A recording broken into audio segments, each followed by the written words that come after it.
common thread through everything we did, whether it be the total ownership experience definition, the way we conducted business, both within the team and with our retailers, everything was about people. So thinking of the phrase human-centric, it's just a natural. It is exactly how we began life as a division, was human-centric.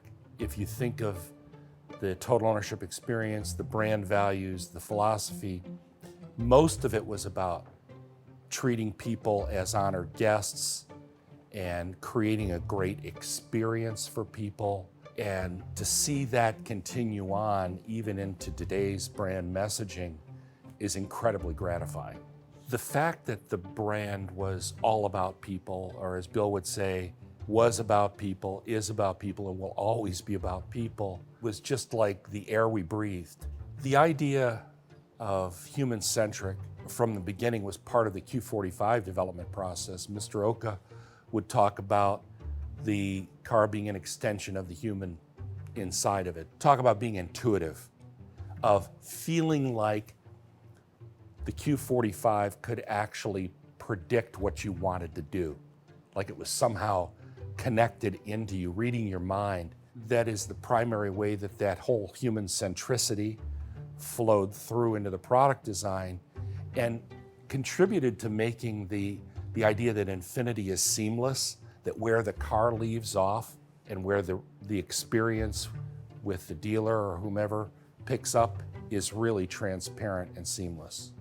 The way the team came together and became as cohesive as it did was not an accident, but I would say that also it wasn't something where we did trust fall team building exercises or anything like that.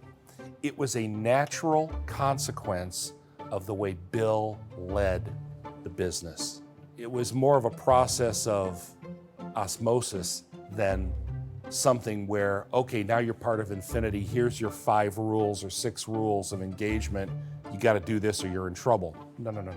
It was so natural, so organic, and just felt like, why would anybody do business any other way? He put trust in you. He showed that he trusted you, he empowered you, he delegated to you.